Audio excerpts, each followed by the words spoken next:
My next guest entering year two, I can't believe it, AFC champion Chief Xavier Worthy. How are you? I'm good. How are you? I'm good. I'm not 22 like you are. Happy belated birthday, 22 a couple of months ago.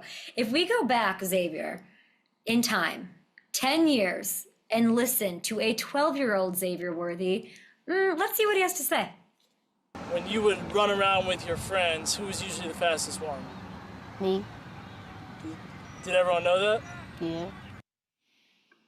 Xavier, this is so cute. What do you think seeing that? That's crazy, yo. I haven't seen that interview since I was a kid, so it was crazy. I don't know how that hit the internet before I saw it again, so it's crazy. Did you think, as a little, very fast, speedy 12-year-old kid, that you would hold the record for scrimmage touchdowns as a Chiefs rookie? Man, that was never a thought. It was always a dream to get to where I am, to get to the NFL, to get to the next level, but it was never a thought that I was gonna be able to have like this kind of success early on. 12 scrimmage touchdowns. Phenomenal rookie year. Congratulations on that. There is something, Mr. Worthy, that people may not know. You led the entire league in separation yards per target. That's very impressive. Take a look at this list, okay? That's not just speed, which we all know you have. What is your secret to getting away from these guys? Man, DJ had told me like this funny thing. I was talking to DJ. He's a good guy. He always tells me like what I need to do. I always go to him for like advice. He was like, man, you just need to be a mouse. Like you just need to get away from him. Just be a rat. Get away from him. Be a mouse, be a rat. How do you be a mouse, be a rat? Yeah, What? I'm small. Just get away from him. Don't let him touch you. Your speed is your biggest. Your speed is your biggest ability, and use it to your strength. You turned it on last season, especially late in the season. Was there a moment that like extra clicked for you when that started to happen? Like last 6 games, you were averaging a touchdown per game. What was happening? Look at this. I mean, this was over your last 6, touchdown per game. What's like one thing you can point to that really clicked that I know that will carry over this season? I'll probably say like just understanding coverage and leverage and understanding what Pat likes to do. So just understanding, I learned a lot from Trav. Trav is the guy that him and Pat have great chemistry and they kind of understand where each other is going to be on the field. So when I understood like what coverage it was and understood the game plan and what I need to do on the route, it kind of made it super easy. Xavier, what does Patrick Mahomes want?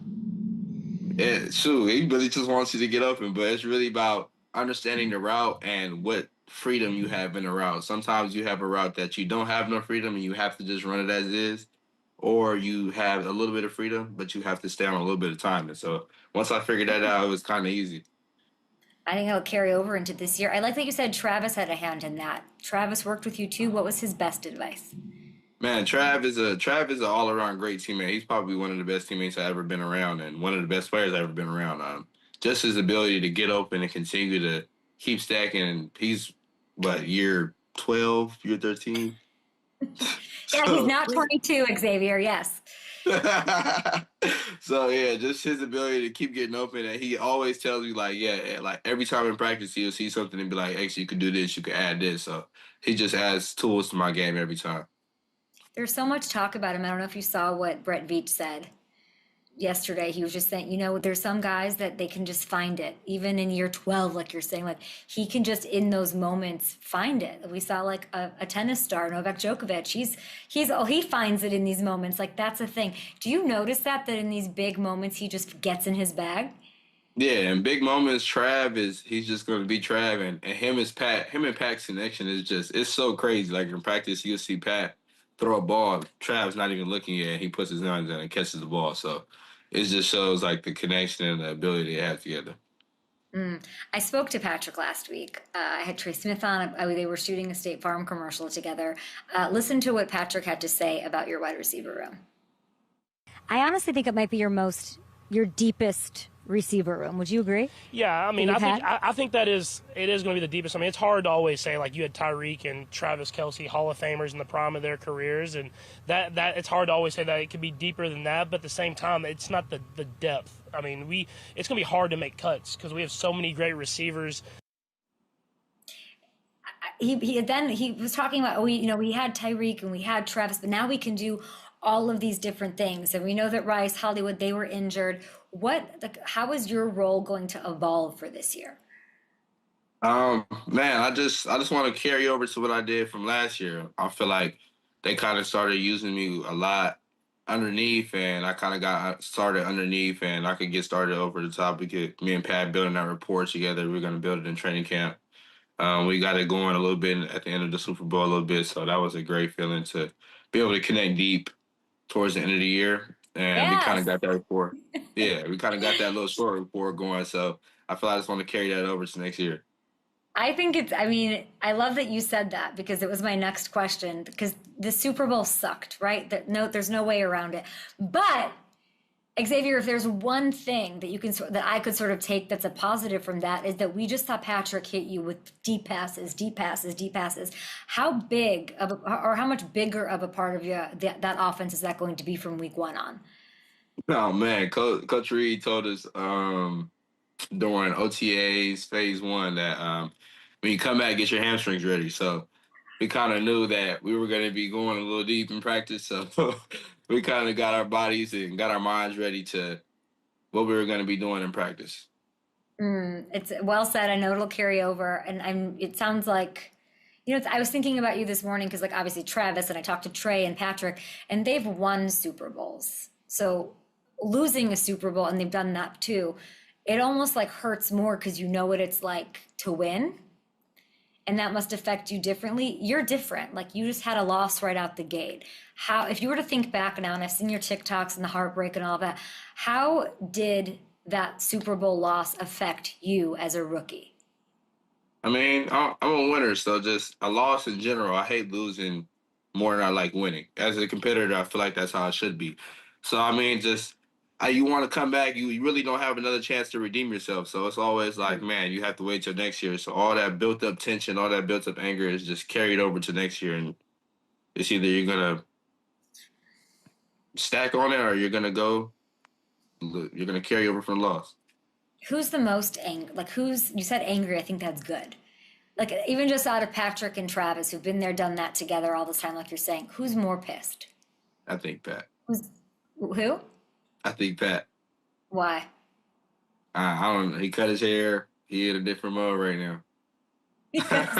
is, is he different? Like, are they different right now from where you Pat, were last year in OTAs? I think we're really locked in right now. Everybody's came back. This is my year two. This is Rashid's year three. This is Hollywood's year two in the system. So I feel like a lot of guys came back more comfortable, and it made things easier. We're not just kind of easy into things. We're not learning the playbook. We're not thinking. We're just going out there and going out there and playing. Patrick, I said, "What's the key to success?" He said, "Fun," and it was an 100%. honest answer. What is the role of fun, and how are you guys trying to incorporate that a little more? 100%. I feel like that's crazy because I feel like we actually like right now are having way more fun than just anything. We're having making celebrations. We're doing like kind of touchdown celebrations in practice. We're joking. So I feel like that's the main thing, and that's gonna get us there. Once you stop having fun with the game, you lose your love for it. So I feel like once we can just continue to have that fun aspect, and Coach Reed does a good job of kind of just putting that into us and kind of instilling that into us. Like you guys need to keep having fun. Like that's how you're gonna keep loving the game. Do you have a touchdown celebration preview you'd like to share? I can't release it yet. I'm gonna wait. I'm gonna wait. I like that you're working on that in July. That makes me happy for you and literally scared for everybody else in the National Football League, trying to stop you from getting in. Like you're talking about your hamstrings. How about the hamstrings of the poor DBs in the AFC West? It's a rough life, rough life, but somebody's got to do it. I wanted to, you do all these things well. I don't like always want to harp on like your speed, right? And like that deep ball. Like, I loved that Dave Tobe, your special teams coach, he said recently, and I'm sure you heard this, that you're the best punt returner in the league that nobody knows about. You didn't return at all last year, but you ranked, I'm seeing it, looking at it right now, second in all of college football your final year at Texas. Will we see you returning punts this year? Oh man, I don't know. Stay tuned. Stay tuned. I can't drop that yet. How dangerous can you be back there? I think every time I touch the ball, I'm liable to score. So If I have that chance to be on punt return and change the game for my team, I'm gonna do it. You know, Dave Tobe coached Devin Hester. I do. I always watch Devin Hester highlights. We always watch him in the special teams meeting with him. We watched it all last year. So, and Devin Hester's kind of like an iconic guy that you always see and watch, like a Tavon Austin highlight. So, When you I watch kind of him, learned. when You you kind of watch him, learn like from him. what pops to you? I mean, I'm from Chicago. I'm in Chicago. He's obviously he's the GOAT. What pops about Devin Hester? Just his understanding of the leverage and what he's gonna do when he gets the ball. He hits the seam better than anybody. He doesn't slow up. He hits it full speed, and that's what I feel like as a punt returner needs to be done. If you hit it full speed, you're gonna have to change direction. So Mm. I mean, Tobe doesn't get all of the credit for your success. Neither does, Andy or Pat. Like, who shouldn't we give some love for your amazing season to your mom? Maybe. yeah, man, What my do you want Duke, to say about your she made mom? my Duke's made it possible. I probably wouldn't be here without mom. So and her support, they always try to find a way to come and make it to every game, even if they can't make it to the game. If it's super cold, which it was last year, they came and just supported me from the house, and I come back home to the fam. So it's always love and support when they come. And somehow you are new in the league on this team with all these expectations, and you could just focus on that, but you're focused on off the field stuff too. And we have a special guest. Your mom is here. Nicky, good morning to you. We love having Nicky Jones here. And you two created something really, really special. And good morning to you. How are you? I'm good. Thanks for having me. Nicky, what is it like seeing that footage of him as a 10-year-old? I cried. Go ahead and laugh, Zay. Yeah, I remember that. That's when he was going to the Junior Olympics when he was younger, and we were fundraising. And yeah, I definitely, somebody sent that to me. It was during the Super Bowl, and I was like, I can't handle this right now. This is too much. He's so cute. He's so embarrassed right now. But I want to talk to you guys about the Worthy Ones Foundation. You created this together. I think that is so beautiful. Family first, community first. Nicky, what is Worthy Ones all about? I think it starts with the name. I mean, obviously, Xavier's last name is Worthy, so that was an easy play. But when you look at the definition of worthy, it's deserving of admiration, respect, and support. And when he said that he wanted to do something to help single moms, I just thought that was fitting, that they are deserving of that admiration, that respect, and that support. And so just starting with the name, um, and then the logo, obviously the W, but it represents a little bit more. I kind of wearing it on my shirt, but that W is, us supporting those worthy ones, those children in those homes, those mothers. There's also single fathers, there's Mhm. grandparents who are raising, grandchildren because parents are going through things. So that's really what the foundation is based on, providing support to those who are supporting the next generation. That's our And goal. it's really incredible, and it's personal to you and the foundation. I mean, we can go back to Fresno, but the foundation delivers so everyone understands, like, we're talking year-round support programs, scholarships, youth football camps, mental wellness workshops, community celebrations, all of this. And there was just a huge weekend with the Worthy Ones Foundation back in Fresno where you raised your amazing son who's crushing the NFL right now. You got to throw out the first pitch for the Fresno Grizzlies, which was amazing. So, Xavier, can you kind of talk me through this and what that was like? That must have been quite amazing because Nicky used to work there. Oh, this way, I'm just waiting to see the throw. No warm up, by the way.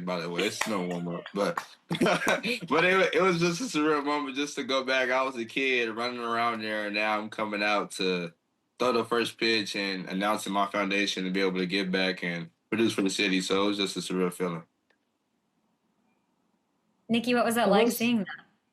Yeah, I was gonna say it was a real full circle moment because his camp was also this year. Last year we did it at Central, which is the high school he went to. This year we did it at Edison High School, which was where he would practice in Pop Warner when he was little. So it was like two moments. When I worked at Grizzlies, he was about the same age as he was in Pop Warner. So we saw a lot of old coaches. We saw a lot of old, coworkers that, saw him growing up, saw me growing as well. So it was just a really cool moment to come back and do the things that he and I talked about doing and dreamed about when he was little. Edison Tigers, full circle moment for you. I'll ask you Yeah. one last one, Nikki. What are you most proud of from his rookie season? Like, there's confidence, the way he carries himself. I remember being in Kansas City, like, Xavier, you could not have been more kind and wonderful. Like, but what are you, Mom, most proud of so far? I think I'm most proud when anybody talks to me about Xavier. It's some football, but it's usually just how amazing he is as a person, how real he is, how humble he still is, how grounded he still is. And that's what I'm most proud of, the human that he is. That was the goal to, raise a good human, and he is that. And he also happens to be a really amazing football player. And you're a really amazing mom, and everybody can get involved. Worthy1s.org is where you can go. I love that you two are doing this together. I bet it's really brought you guys closer, even closer than you are, and doing so much for the community. So thank you for everything that you do. Go get 15 scrimmage touchdowns and 9 punt returns. And I cannot wait to see what you do in year 2. Yes, ma'am. Thank you. Thanks for having Nikki us. Jones. Thank you so much. I'm so appreciative. Xavier's such a big fan of you, of course, and love all of this, from the 12-year-old to the young man you are now. We'll be back. So